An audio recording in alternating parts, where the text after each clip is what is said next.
Hello friends, welcome to Premier Institute of Science. Now this is our next lecture. In previous lecture we have seen three cases, that is formation of concave, convex and zero contact of angle. तो सबसे पहले थोड़ा सा revise कर लेंगे क्योंकि next जो case है that is angle of contact 90 degree वो आपको अच्छे से समझ में आ सके। तो सबसे पहला जो केस था दैट इज एग्जांपल अगर हम कंसीडर करेंगे तो वो था clean glass and impure water. तो उस केस में इस तरह से कॉन्केव शेप फॉर्म हुआ था। अब यहाँ पे जब कॉन्केव शेप फॉर्म हुआ तो इसके लिए कंडीशंस क्या क्या थे, तो इस केस में यहाँ पे हमने स्फीयर ऑफ इन्फ्लुएंस बनाया था। अब यहाँ पे जो स्फीयर ऑफ इन्फ्लुएंस बनाया था तो इस केस में यहाँ पे जो डॉटेड सेक्शन है वो था लिक्विड पोर्शन। तो ये वाला लिक्विड पोर्शन इस स्फीयर के अंदर जो था it is small in quantity, इसलिए इसके अंदर जो फोर्स होगा that is the cohesive force, that is the यहाँ पे जो ए पार्टिकल कंसिडर किया था it is the liquid molecule और इसके साथ जो अदर लिक्विड मॉलिक्यूल होंगे इनके बीच में फोर्स ऑफ अट्रैक्शन होगा। सो ए सी इज कोहेसिव फोर्स, एपी यहाँ पे जो साइड में पार्ट होगा it is a solid section, यहाँ पे जो सेक्शन होगा इट इज सॉलिड सेक्शन। तो जो सेकंड पार्ट होगा it is a adhesive force और in this case AP force AP is greater than AC. Okay, जो भी यहाँ पे एडेसिव फोर्स था it is greater than cohesive force. Okay, so AP is greater than AC, इसलिए यहाँ पे जो रिजल्टेंट होगा रिजल्टेंट इज इन सॉलिड। यहाँ पे अगर हम बात करेंगे resultant A R it is in solid.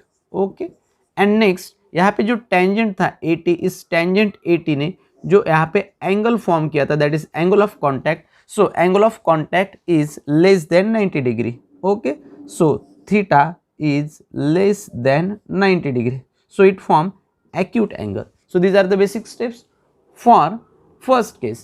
अब सेकंड केस देखेंगे। सेकंड केस में हमने यहाँ पे स्फीयर ऑफ इन्फ्लुएंस बनाया। अगेन यहाँ पे ये वाला होगा सॉलिड सेक्शन, यहाँ पे this is liquid section. Okay, और यहाँ पे AP is adhesive force, AC is cohesive force. अब compare to first case, second वाले केस में जो डॉटेड वाला सेक्शन है इट इज लिक्विड पार्टिकल्स। तो यहाँ पे जितने भी लिक्विड पार्टिकल्स है इनका count compare to first case is more, hence in this case cohesive force is greater than adhesive force. So cohesive force AC is greater than AP। Okay, ये था हमारा सेकंड केस की यहाँ पे हमने बताया कि AC क्यों ज़्यादा है, क्योंकि यहाँ पे जितने भी मॉलिक्यूल्स है वाटर के in contact with particle A are large in number compare to the first case. Okay, इसलिए यहाँ पे AC is greater than AP। अब यहाँ पे AC बड़ा है तो जो रिजल्टेंट होगा it always move towards the AC, इसलिए रिजल्टेंट जो होगा AR हो जाएगा in liquid, it is present inside the liquid, इसका पोजीशन होगा इनसाइड द लिक्विड। अब इस केस में 80 तक जो भी एंगल बना it is the angle of contact.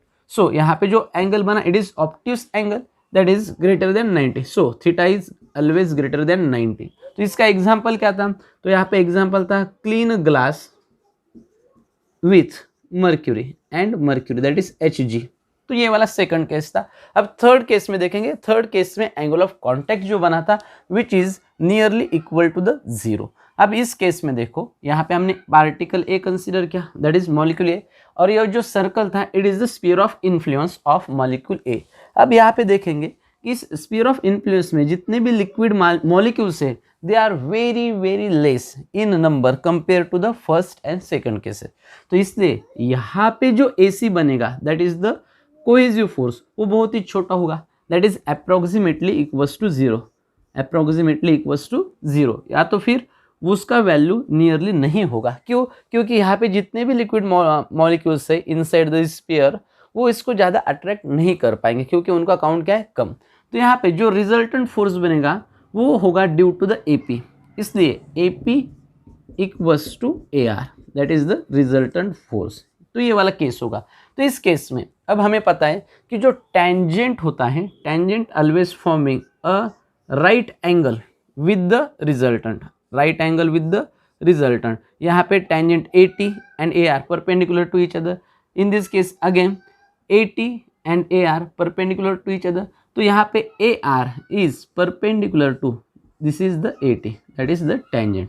तो यहाँ पे ये दोनों एक दूसरे को परपेंडिकुलर हो गए। तो यहाँ पे जो टेंजेंट होगा ये टेंजेंट यहाँ पे होगा, और जो लिक्विड मॉलिक्यूल्स होंगे वो पूरे इस साइड इस सॉलिड को पूरे स्टिक करके रहने वाले। क्यों स्टिक करने वाले? Because they are forming a zero angle. So this is the tangent, ये वाला था थर्ड केस। अब फोर्थ केस में हमें क्या करना है कि एंगल ऑफ कॉन्टैक्ट जो होगा वो होना चाहिए 90। इस केस में एंगल ऑफ कॉन्टैक्ट कितना है? तो 0, दैट इज 0 वाला। तो ये केस कब बनेगा? जब हम यहाँ पे प्योर वाटर लेंगे with clean glass. This is the example for clean glass and pure water. तो उस केस में ये वाला ऑब्जर्वेशन हमें दिखाई देगा। तो देखो यहाँ पे tangent and solid and liquid are coinciding with each other, therefore theta कितना मिला हमें? 0 डिग्री का थीटा मिला। ओके, तो ये बेसिक तीनों केसेस हो गए। अब हमें नेक्स्ट जो फोर्थ वाला केस है इसमें क्या करना है? तो इस वाले केस में हमें एंगल ऑफ कॉन्टैक्ट चाहिए 90 डिग्री, यानी कि हमने एक्यूट देखा, ऑब्ट्यूज देखा, जीरो देखा। अब हम देखेंगे कि अगर 90 डिग्री का कॉन्टैक्ट होता है तो उस केसेस में AP AC की वैल्यू कितने होनी चाहिए? यहाँ पे तो हमने देखा कि ग्रेटर है, इक्वल है और लेस देन है। लेकिन अगर 90 डिग्री होगा तो उस केस में कितना वैल्यू हो सकता है AC एंड AP का? एंड नेक्स्ट होगा कि कंडीशन क्या होगा, कब कॉन्वेक्स शेप फॉर्म होगा, कब कॉन्केव शेप फॉर्म होगा, वो भी कंडीशन अब हम देख लेंगे। तो जो फोर्थ केस होगा उसके लिए देखेंगे डायग्राम किस तरह से फॉर्म होगा। तो हम यहाँ पे कंसिडर करेंगे हमारा liquid portion, okay, and here is a solid wall. इस साइड जो होगा it is a solid wall, so here is a solid. अब हमें क्या करना है कि जो भी लिक्विड का सरफेस होगा वो किस तरह से फॉर्म होगा वो देखना पड़ेगा। जो फर्स्ट वाला केस था उसमें हमारा लिक्विड सरफेस इस तरह से हुआ, सेकंड वाले केस में इस तरह से फॉर्म हुआ, और थर्ड वाले केस में इस तरह से लिक्विड का शेप फॉर्म होते हैं। अगर हम बात करेंगे तो फर्स्ट केस, सेकंड केस और थर्ड केस के लिए, तो इस तरह से हमारे पास लिक्विड शेप्स फॉर्म हुए थे। लेकिन किसी में भी लिक्विड का सरफेस स्ट्रेट लाइन में टच नहीं हुआ था, तो वो होगा फोर्थ नंबर के केस में।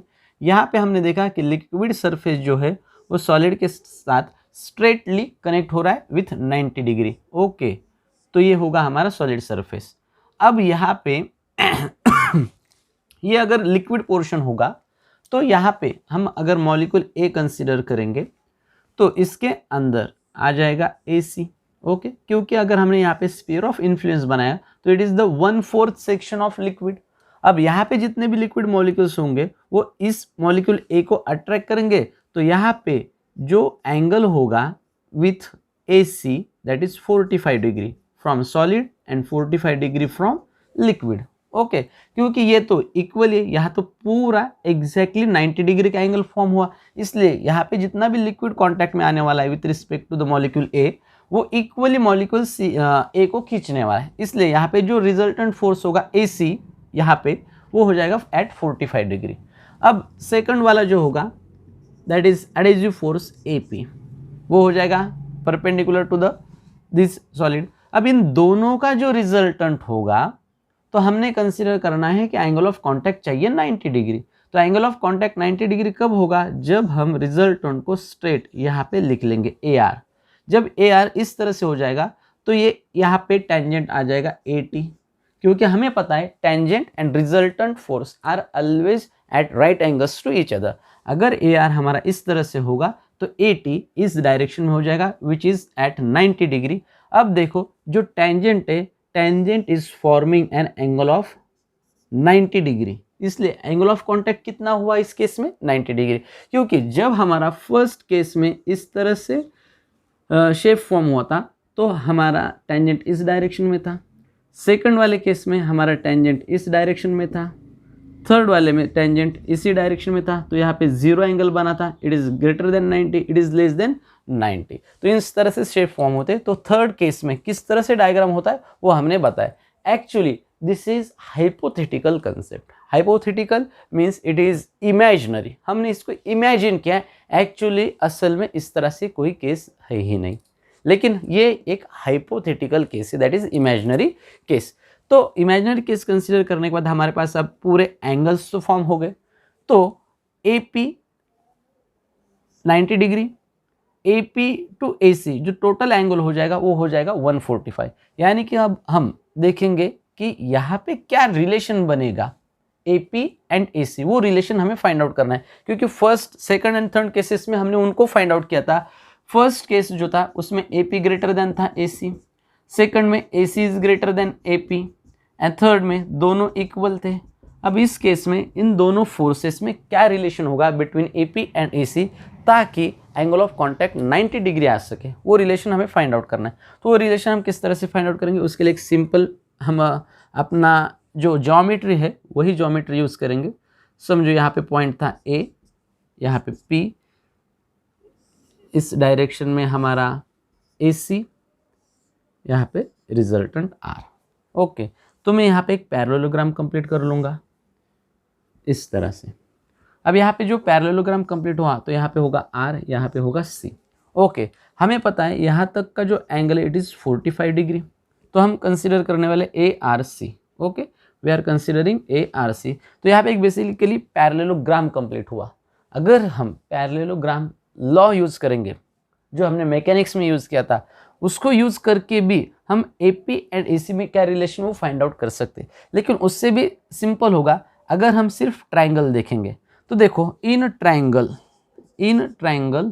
ARC, ओके ARC साइन 45 लिखेंगे, sine 45 equals to opposite side RC divided by hypotenuse that is AC। अब देखो यहाँ पे पैरेललोग्राम में AP and RC both are equal in magnitude but opposite in direction. तो हमें यहाँ पे डायरेक्शन के बारे में नहीं देख रहा है, दोनों का मैग्नीट्यूड क्या होगा, इक्वल, इसलिए AP को हम रिप्लेस किससे कर देंगे, RC से। तो यही फॉर्मूला हो जाएगा, यही फॉर्मूला हम साइड में लिख लेंगे।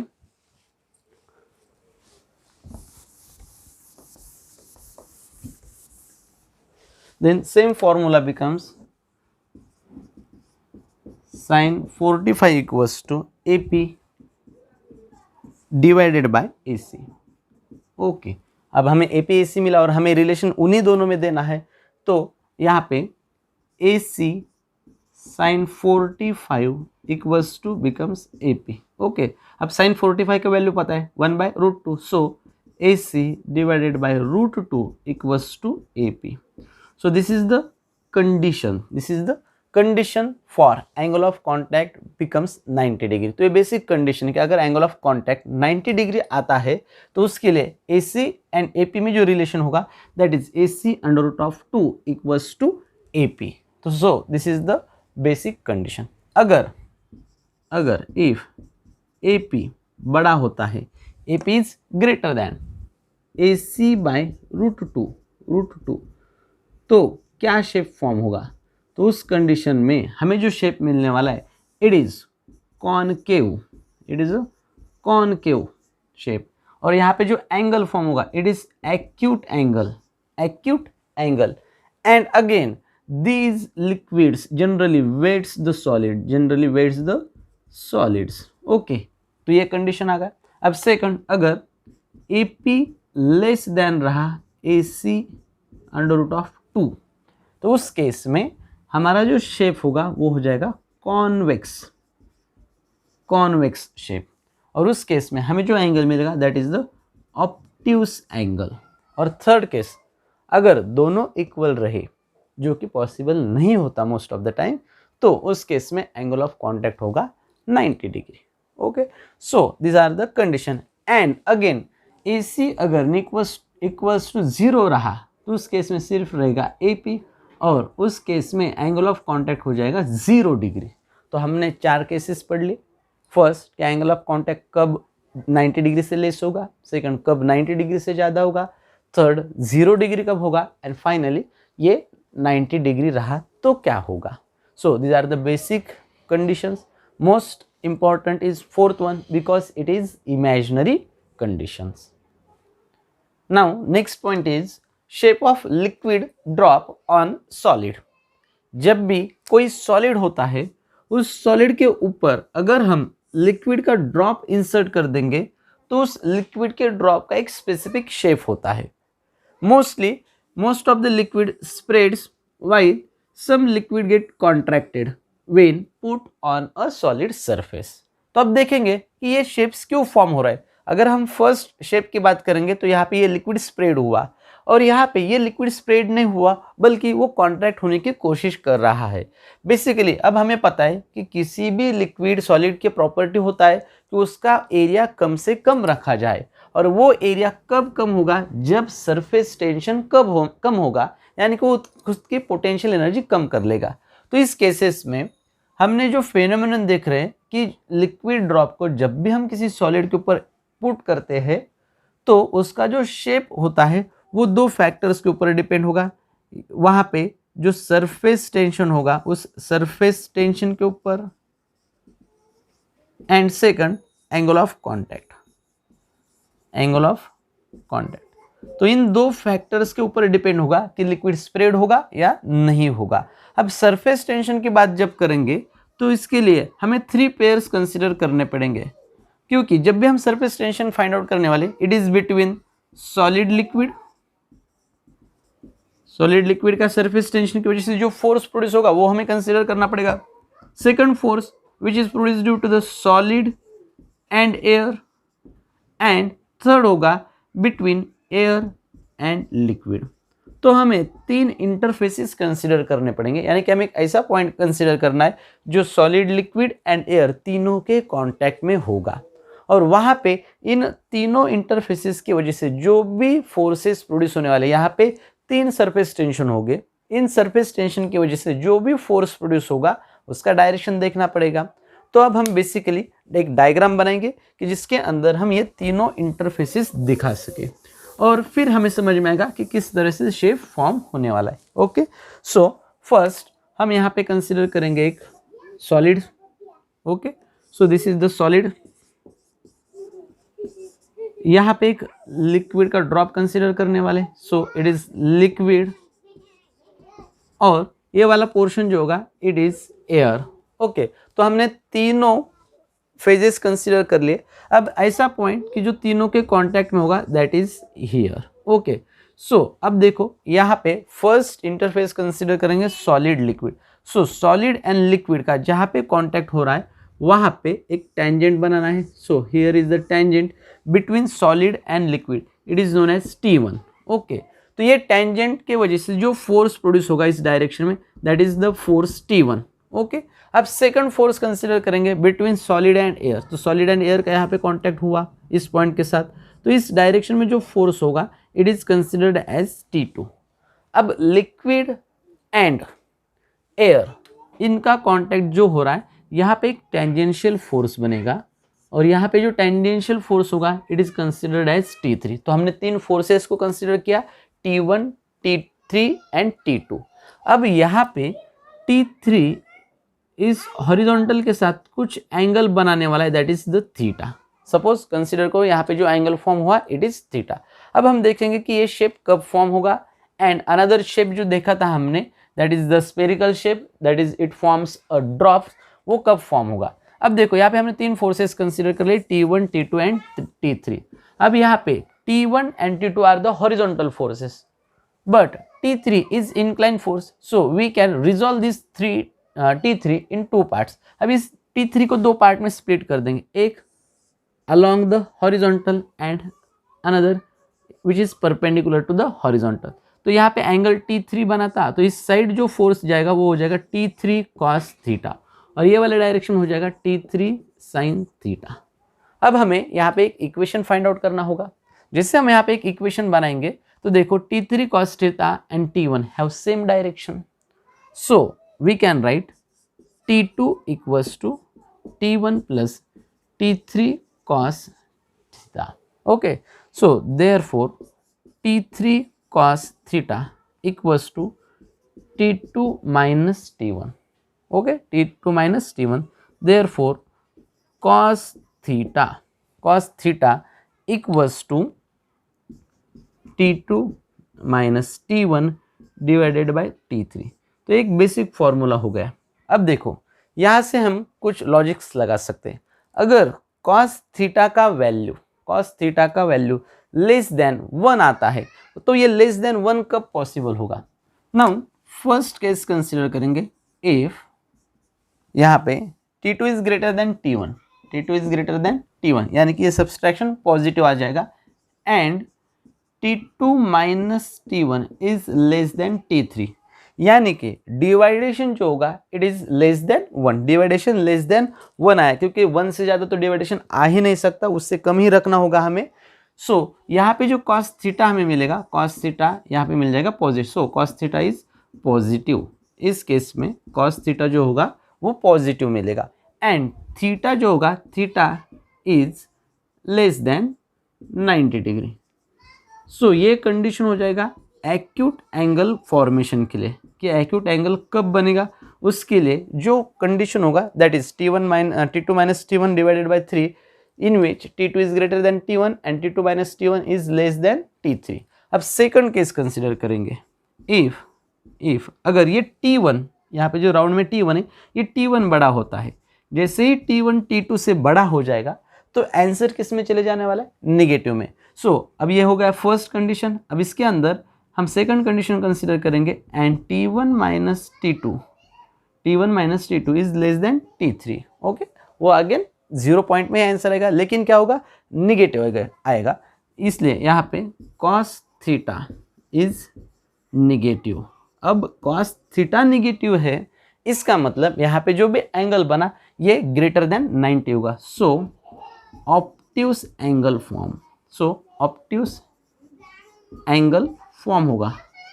सो these are the basic two conditions. अब थर्ड केस क्या हो सकता है, इसमें अगर हम थर्ड केस कंसिडर करेंगे तो थर्ड केस क्या होगा कि T2 minus T1 equals to T3, T2 minus T1 equals to T3, ये दोनों इक्वल हो सकते हैं। अगर ये दोनों इक्वल हो जाएंगे तो एक दूसरे को कैंसिल कर देंगे, एंड आंसर कितना आने वाला है, 1। तो कैंसिल करने के बाद आंसर 1 आता है, that means theta equals to 0 degree. अगर 0 डिग्री का एंगल फॉर्म होता है तो उस केस में दोनों क्या होंगे, इक्वल। एंड फोर्थ वाला केस कि T2 माइनस T1 बड़ा होगा, विच इज़ नॉट पॉसिबल, तो वो केस पॉसिबल नहीं होगा क्योंकि cos थीटा का वैल्यू कभी भी 1 से ज़्यादा नहीं आता। तो these are the basic steps involve in shape of liquid drop on solid. तो ये था बेसिक। तो फर्स्ट केस जो होगा उसके लिए ये जो ड्रॉप हमने बनाया उसके लिए फर्स्ट केस सेटिस्फाई करेगा, और जब हम इस तरह से ड्रॉप बनाएंगे तो उसके लिए सेकंड केस रिस्पॉन्सिबल होगा। Next simple point is factors affecting angle of contact. Basically जो भी एंगल ऑफ कॉन्टैक्ट होता है उससे रिलेटेड जो बेसिक टर्म्स थे उनको हमने बेसिकली पढ़ लिया। अब last point factors affecting angle of contact. तो एंगल ऑफ कॉन्टैक्ट जो होता है वो गिवन पेयर के लिए हमेशा कांस्टेंट होता है, गिवन पेयर के लिए हमेशा कांस्टेंट होगा।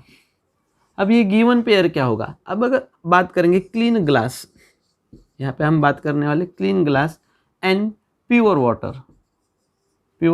वाटर, तो इसके लिए एंगल ऑफ कांटेक्ट होता है 0 डिग्री।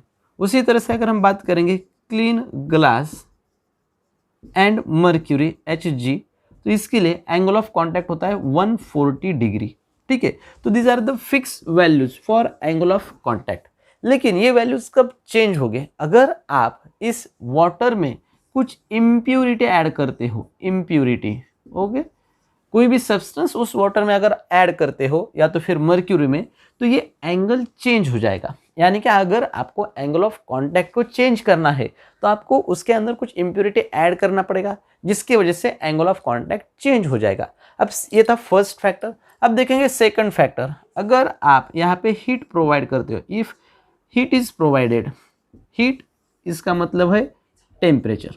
ठीक है, जैसे ही टेम्परेचर बढ़ने लगेगा, as the temperature increases so angle of contact decreases. जैसे टेम्परेचर बढ़ने लगेगा एंगल ऑफ कांटेक्ट डिक्रीज होने लगेगा।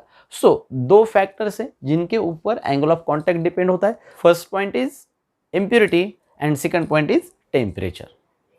Next topic is effect of impurity and temperature on surface tension. इसके पहले हमने फैक्टर्स देखा था जो एंगल ऑफ कांटेक्ट को इफेक्ट करने वाले थे। अब हम यहाँ पे देखने वाले कि इम्प्योरिटी एंड टेम्परेचर की वजह से सरफेस टेंशन के ऊपर क्या असर हो सकता है। तो सब फर्स्ट देखेंगे अबाउट इम्प्योरिटी। ओके, अब इम्प्योरिटी में यहाँ पे हम 3 टाइप्स में इम्प्योरिटी को कंसिडर करने वाले। फर्स्ट इम्प्योरिटी जो होगी वो होगी सोल्यूबल। अगर सोल्यूबल इम्प्योरिटी, सोल्यूबल यानी कि जो इजीली मिक्स हो जाएगा, कंप्लीटली डिजॉल्व हो जाएगा, एग्जाम्पल लेंगे सॉल्ट। अगर आप वाटर में सॉल्ट ऐड कर देते हो तो इसके वजह से जो सरफेस टेंशन होगा वो सरफेस टेंशन बढ़ने लगेगा, hence that is the surface tension increases. Surface tension इस केस में क्या होगा, इंक्रीज होगा। कब, जब आप सोल्यूबल इम्प्योरिटी ऐड करोगे। If soluble impurity is added then surface tension increases. अब देखेंगे सेकंड टाइप, स्पैरिंगली सोल्यूबल, यानी कि जो पूरी तरह से मिक्स नहीं होगा, पूरी तरह से डिजोल्व नहीं होगा, ऐसी impurity, that is sparingly soluble impurity. Okay, इसका एग्जाम्पल हो जाएगा detergent. Okay, most of the time जब भी हम क्लोथ्स को वॉश करते हैं तो वो वॉश करते हैं डिटर्जेंट से। अब वो भी रीजन देखेंगे कि हम डिटर्जेंट क्यों यूज करते हैं while washing the clothes. Okay, अब ये स्पैरिंगली सोल्यूबल लाइक डिटर्जेंट जब भी आप ऐड करोगे तो सरफेस टेंशन इस केस में डिक्रीज होता है। इस केस में सरफेस टेंशन डिक्रीज होता है, यानी कि सरफेस टेंशन डिपेंड होता है कि किस तरह से इंप्योरिटी आप ऐड करने वाले हो। सोल्यूबल इंप्योरिटी होगा तो इंक्रीज होगा, लेकिन उसी जगह पे अगर स्पैरिंगली सोल्यूबल रहा तो वहां पे सरफेस टेंशन डिक्रीज होगा। अब यहाँ पे सरफेस टेंशन डिक्रीज जैसे होता है तो इसका असर क्या होता है, जब आप डिटर्जेंट ऐड कर देते हो तो आपको जो वाटर है वो स्लिपरी यानी कि सोपी फील एकदम, आप जिसकी वजह से आपके जो हैंड्स होते हैं वो आपको सॉफ्ट लगने लगते, यानी कि इस केस में वाटर का हार्डनेस लेवल जो होता है वो कम हो जाता है। हार्डनेस कम हुआ इसका मतलब वहाँ पे सॉफ्टनेस इंक्रीज हुआ, जो सरफेस टेंशन था वो सरफेस टेंशन डिक्रीज हुआ, जो थिन लेयर वहाँ पे फॉर्म होने वाला था वो ब्रेक हो जाएगा। अब इस केस में जो वाटर होता है वो उन क्लोथ्स को इजीली गीला कर देता है, wets the clothes because of low surface tension, and due to this you can cleanly wash your clothes. तो ये था स्पैरिंगली सोल्यूबल वाला। अब थर्ड एग्जाम्पल होगा इनसोल्यूबल इम्प्योरिटी। इनसोल्यूबल इम्प्योरिटी, अगर आप इनसोल्यूबल इम्प्योरिटी ऐड करते हो कि समझो आपने उसके अंदर कुछ स्टोन्स ऐड कर दिए, तो इन स्टोन्स की वजह से क्या होगा, वहां पे जो कोहेसिव फोर्स होगा वो डिक्रीज हो जाएगा, और जैसे कोहेसिव फोर्स डिक्रीज हो जाएगा तो इस केस में सरफेस टेंशन जो होगा वो surface tension again decreases. So these are the effect of impurity. Impurity को 3 पार्ट में डिवाइड किया, उनके effects, first increases then decreases, decreases, soluble, sparingly soluble and insoluble. अब हम बात करेंगे टेम्परेचर के बारे में। जब भी हम टेम्परेचर प्रोवाइड करेंगे किसी भी लिक्विड को तो उसका सरफेस टेंशन जो होता है वो सरफेस टेंशन वहाँ पे डिक्रीज होता है, and at a particular temperature the surface tension becomes zero, called as critical temperature. ऐसा टेम्परेचर जहाँ पे सरफेस टेंशन जीरो हो जाएगा उस टेम्परेचर को कहने वाले क्रिटिकल टेम्परेचर। यानी कि टेम्परेचर जैसे ही बढ़ेगा तो सरफेस टेंशन जो होगा ये सरफेस टेंशन डिक्रीज होने लगेगा। अगर टेम्परेचर इंक्रीज हुआ तो, so these are the factors on which surface tension depends. इसी पॉइंट से मोस्ट ऑफ द टाइम एक बेसिक क्वेश्चन पूछा जाता है कि जो भी फैब्रिक कॉटन के क्लोथ्स होते हैं उनको हम कोल्ड वाटर से क्यों वॉश करते हैं, एंड वहाँ पे लिखा भी जाता है मोस्ट ऑफ द, अगर आप किसी भी शोरूम में जाते हो एंड कॉटन फैब्रिक के क्लोथ्स देखते हो तो उसके ऊपर लिखा होता है do not wash with hot water. अब ये क्यों लिखा जाता है, अगर हम हॉट वाटर से उनको क्लीन करने की प्रोसेस करेंगे तो due to that hot water surface tension जो होगा वो सरफेस टेंशन डिक्रीज हो जाएगा। जैसे सरफेस टेंशन डिक्रीज हो जाएगा water makes a good contact with that fabric, उसकी वजह से वाटर एंड फैब्रिक में गुड कॉन्टैक्ट यानी कि वो कंप्लीटली उस क्लोथ्स को वेट कर देता है। अगर सरफेस टेंशन ज़्यादा रहा तो कॉन्टैक्ट अच्छा नहीं हो पाता between the fabrics of clothes and water, लेकिन सरफेस टेंशन डिक्रीज हुआ जिसके वजह से वाटर का पार्टिकल जो होगा, all the particles of water comes in contact with the fabric of clothes, due to which जो भी फैब्रिक के ऊपर जो भी स्टेन का कलर होगा वो कलर वहाँ से रिमूव हो जाएगा। इसलिए कॉटन के जो फैब्रिक्स होते हैं उनको अगर हम हॉट वाटर से वॉश करेंगे तो उनका कलर तभी निकल के जाता है। अगर ये हमें अवॉइड करना होगा तो हमें वाटर का जो सरफेस टेंशन होगा उसको बढ़ाए रखना होगा, इसलिए हम हॉट वाटर का यूज़ नहीं करने वाले। तो ये था basic reason behind that theory.